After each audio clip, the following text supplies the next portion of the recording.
Hello,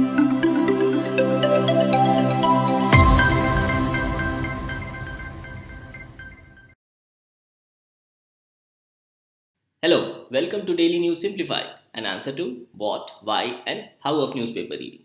Today we are going to discuss the important news appearing in the New Delhi edition of the Hindu newspaper dated 29th February 2020.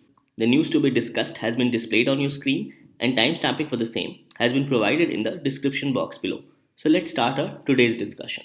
The first topic for our discussion appears on page number 15. It says, farmers not to be hurt by government move to cut crop cover premium, says Bhutani, who is the CEO of Pradhan Mantri Fasal Bima Yojana.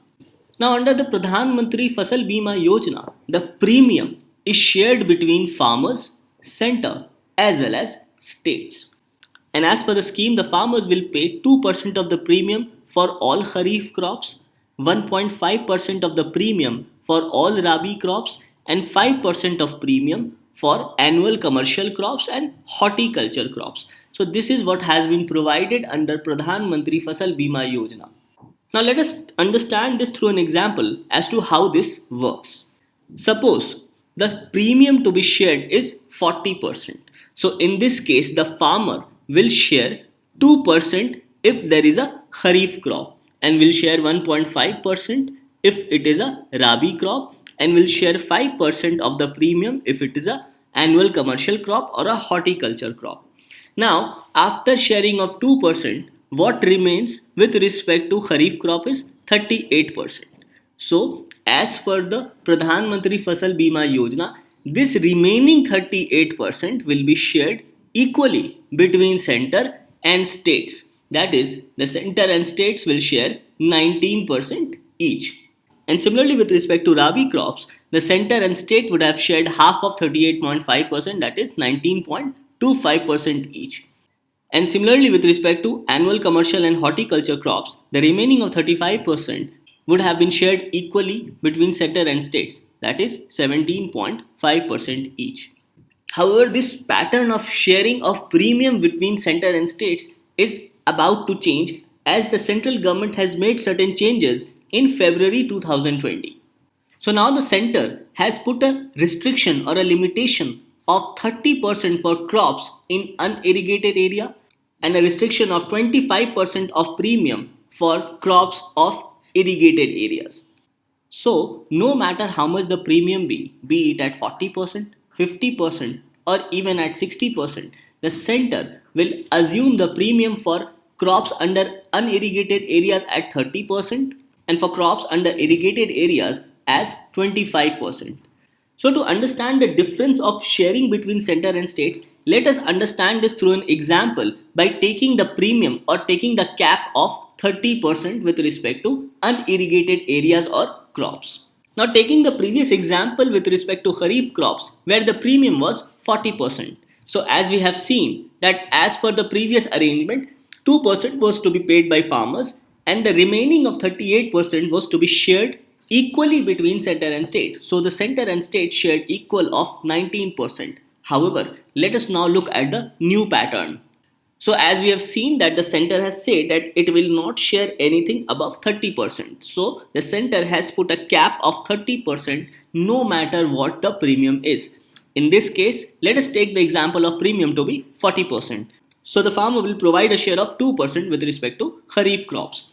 Now in this case, the center will assume that the premium is 30% and will deduct 2% paid by farmers. So we remain 30 minus 2, that is 28. And the center accordingly will pay half of this with respect to Pradhan Mantri Fasal Bima Yojana. So now the share of center is reduced to 14% and the remaining burden is allocated to the states. So now the states will bear the rest of the burden, that is 24%.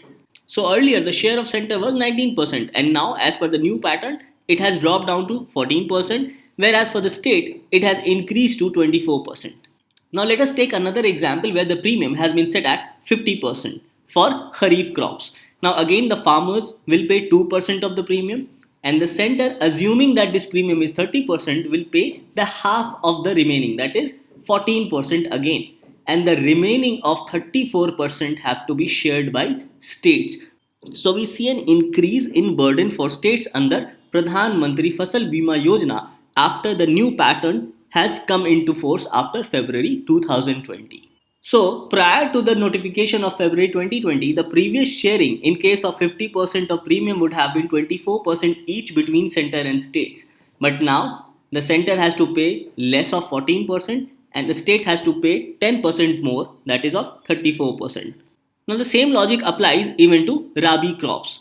Taking an example of 40% of premium, the farmers pay 1.5% and the center, assuming this to be 30%, pays 14.25% as premium and the state pays the remaining of 24.25%.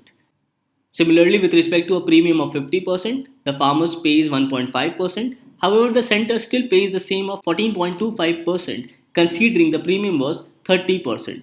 So, the center will deduct 1.5% paid by the farmers and then will divide the rest by half. So, again the center will pay 14.25% and the remaining bulk of share has to be shared by the states, that is 34.25%. Now, similar logic applies to horticulture crops as well. Taking an example of premium of 40%, the farmers pay 5% for horticulture crops under Pradhan Mantri Fasal Bima Yojana, and the center, assuming this premium to be 30%, shares 12.5%, and the remaining of 22.5% is shared by states. Again, considering the premium to be 50%, then farmers pay 5%, center pays the same of 12.5%, and the remaining is to be shared by states, which is 32.5%. So we understand that higher the premium under Pradhan Mantri Fasal Bima Yojana, the share of burden increases more on states. Now, this topic in your prelims examination becomes important from the perspective of economic and social development, and in your mains gets covered under GS paper 3, and questions may be asked in your prelims of 2020 with respect to Pradhan Mantri Fasal Bima Yojana and also the changes which have been incorporated in February 2020. Now, the next news appears with respect to economic slowdown on page number 1 as well as on page number 15. News on page number 1 says that growth slows to 4.7% in third quarter. Bottomed out, says center. Now, bottomed out means that we have reached to the lowest point and further there is hope of revival of growth. The news says that slump in manufacturing drags down momentum of growth. So, India's GDP for quarter ending December, that is for the months of October, November, and December of 2019, we have seen a growth of 4.7%. This growth compared to last year, that is in the months of October, November, and December of 2018, was at 5.6%. So, as compared to last year, there has been a negative growth. That is, the growth is not at par with 5.6% and it has decreased to 4.7%. Now, news on page number 15 says that core sector grows at 2.2% as power output picks up. However, crude, natural gas, and fertilizers in red. That is, there have been negative growth in these sectors. Now, economic growth becomes important. As you can see, a question in the year 2015 in UPSC prelims examination was asked with respect to index of 8 core industries. The question was, in the index of 8 core industries, which of the following is given the highest weight? So we understand that we not only need to know about the 8 core industries but also their respective weights as per their order. Now, this 8 core industries comprises of 40.27% of weight of items included in the index of industrial production. And overall, the combined index of 8 core industries stood at 137.5 in January 2020, and this amounts to an increase of 2.2% as compared to the index of 2019 January. So this news says that there has been a growth of 2.2% in the 8 core industries. Now these 8 core industries comprises of coal, crude oil, natural gas, refinery products, fertilizers, steel, cement as well as electricity. So as per this latest report, there has been a growth in the sector of coal, refinery products and electricity, whereas crude oil, natural gas and fertilizers have seen negative growth. Now, as you can see in this picture, the weight of these 8 core industries have been provided, and we see that refinery products has the highest weight in the 8 core industries. And this refinery products is followed by electricity at second point at 19.85. With respect to weight, the third sector is steel at 17.91, and steel is then followed by coal at 10.33. Coal is then followed by crude oil, followed by natural gas, and then followed by fertilizers. So fertilizers has the least weight in the 8 core industries. So after understanding the weightage of these 8 core sectors, let us go back to the question asked by UPSC in the prelims of 2015. So in this the options were coal production, electricity generation, fertilizer production and steel production. So we know the correct answer is B, that is electricity generation. So in this topic, not only we must know about the gross domestic product but also about the 8 core industries. Now another important point to be noted is that the data for GDP has been released by National Statistical Office, which functions under the Ministry of Statistics and Program Implementation, whereas data for 8 core industries has been provided by Ministry of Commerce and Industry. The next news appears in the article section on page number 10. It says, State lethargy amidst cough syrup poisoning. A national recall of cold-based PC, the medicine behind the death of 12 children in Jammu, is required. So this news is with respect to the death of children in Udhampur in Jammu and Kashmir with respect to the consumption of this cough syrup named cold-based PC. Now this cough syrup contains a chemical compound named diethylene glycol, and it was because of high content of this diethylene glycol the death of these children took place. So in this aspect, let us understand the viewpoint of this author with respect to what's need to be done by state authority so that such instances can be prevented in future. Now this topic becomes important for your prelims examination as questions based on diethylene glycol may be asked in your prelims with respect to general science and in your mains under GS paper 2 as well as GS paper 3. Now this article says that this death of children in Udhampur in Jammu has been the fourth mass glycol poisoning event in India, which has caused due to poisoning of pharmaceutical drug. These instances were in 1973, in 1986, 98 and 2020. The death which caused in all these years was because of high content of diethylene glycol which was found in syrup, and this higher content of diethylene glycol could not be detected. Now diethylene glycol is an anti-freezing agent, and higher consumption of diethylene glycol can result in acute renal or kidney failure, and this is followed by paralysis. It also results in breathing difficulties and can also lead to death of the person. Now in this regard, the article highlights about certain immediate action which the doctors, pharmacists and drug regulators in India should do in order to prevent further deaths. So the first and foremost priority for the government must be to prevent more deaths with respect to consumption of this syrup named cold-based PC, and in this regard, suitable awareness program must be conducted at ground level. Further, the state authorities must account for use of these syrup, that is cold-based PC, at every instance, and as far as possible should account for each and every bottle of poisoned syrup that has been already sold or it is about to be consumed by patients in India. Further, a patient who has consumed even a spoon of this syrup should be immediately referred to the hospital and should be provided quick treatment. So, overall, the government must take appropriate steps to spread awareness about the severe ill effects of consuming this syrup having diethylene glycol. So the patients as well as general consumer must be made aware about diethylene glycol, which is harmful for the health of human beings.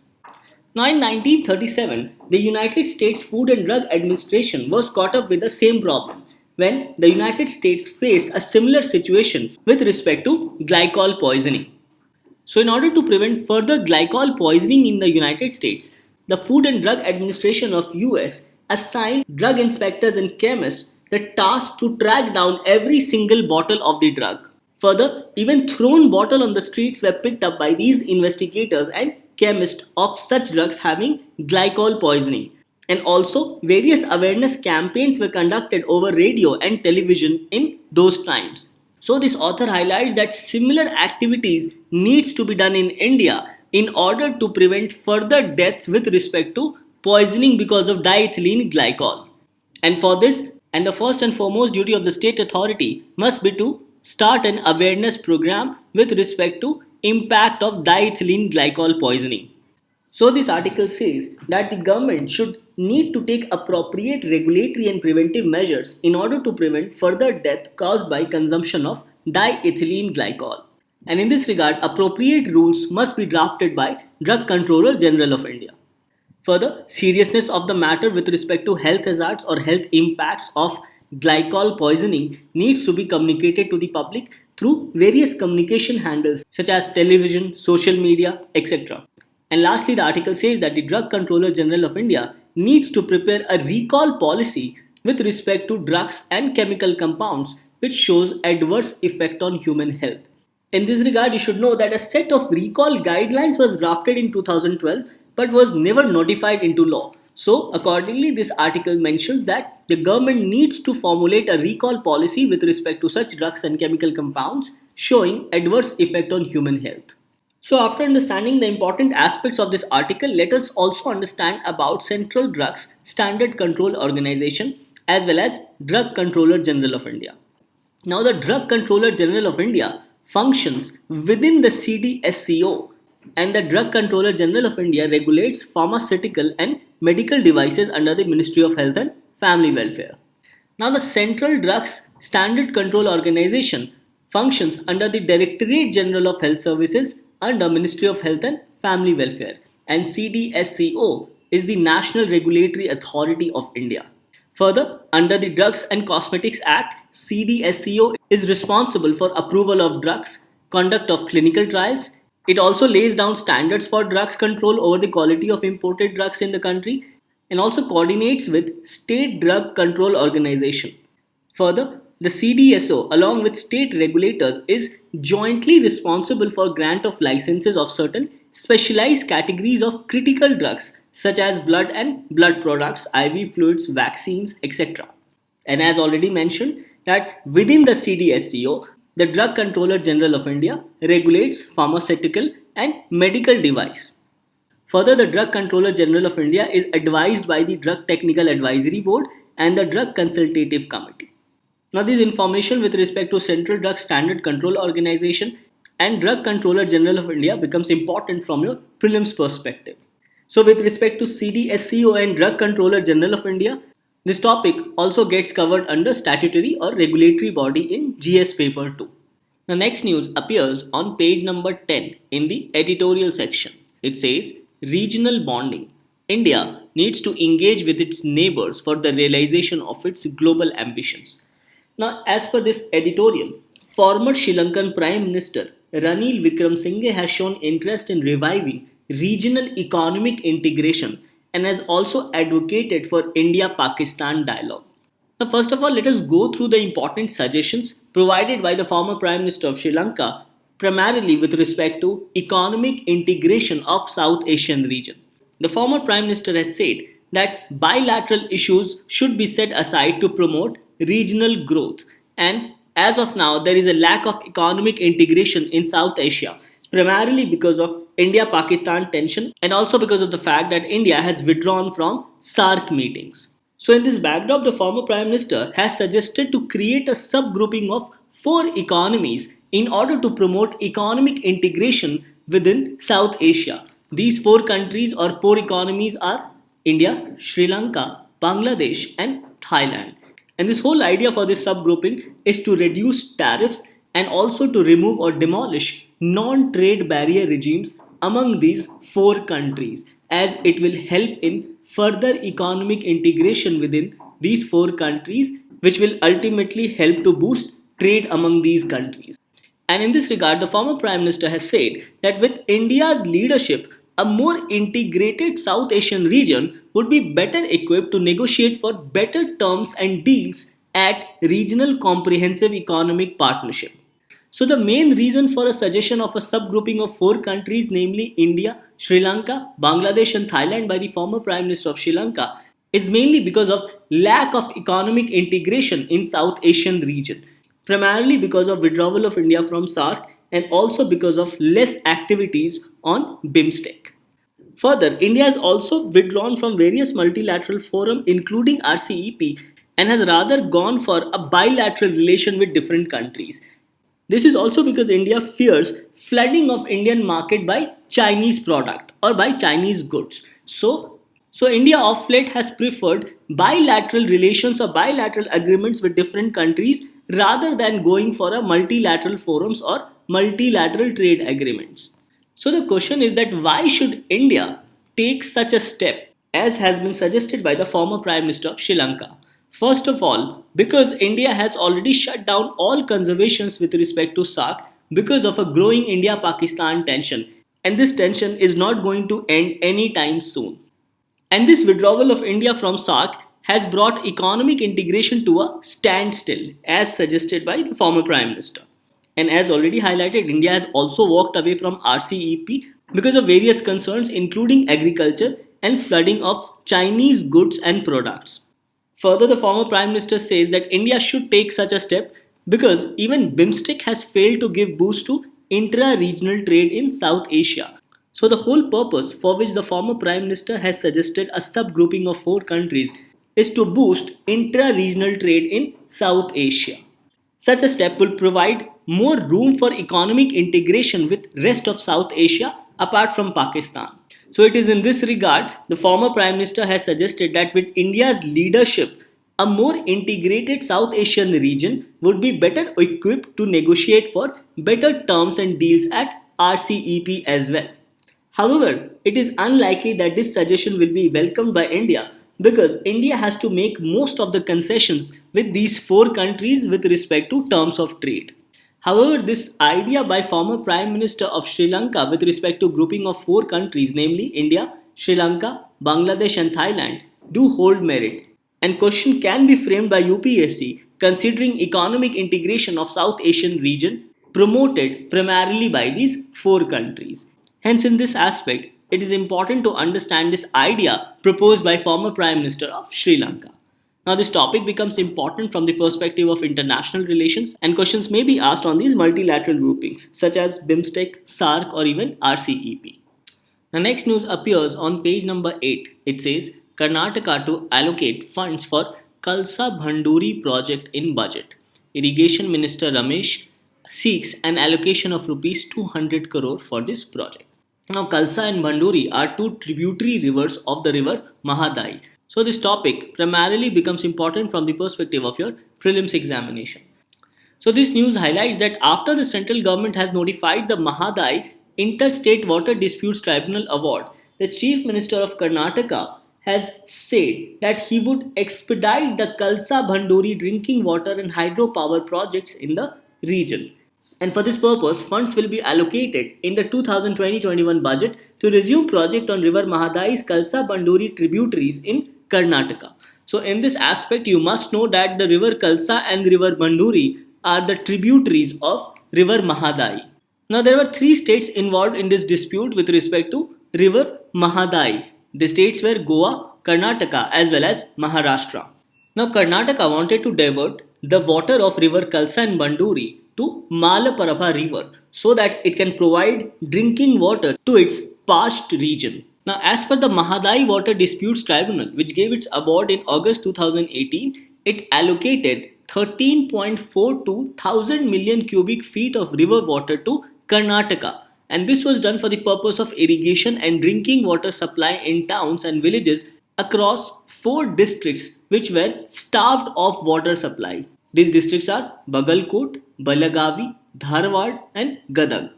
The board further held that of the 13.42 thousand million cubic feet of water, 5.4 thousand million cubic feet of water would be used for river basin and also for diversions into depleted Malaprabha reservoir, and the rest of the water shall be used for the purpose of hydropower generation instead of being allowed to flow into the Arabian Sea on state's west coast through Goa.